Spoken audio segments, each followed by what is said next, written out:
how to use Creati AI photo generator app. So the first thing that you need to do is make sure that your app is updated. So here in the Play Store, click on the three dots in the top right and make sure that auto update is enabled, as you can see here. And then click open. Let's exit out of this. And from here, click start from photo.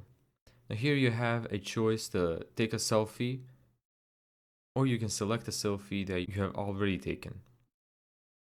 I'm gonna select this picture. You have all these options for AI to add. So let's take a shirt.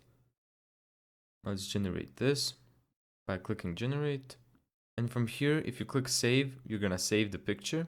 Or if you click apply, it's just gonna apply the suit and it's gonna make you continue adding stuff onto the picture.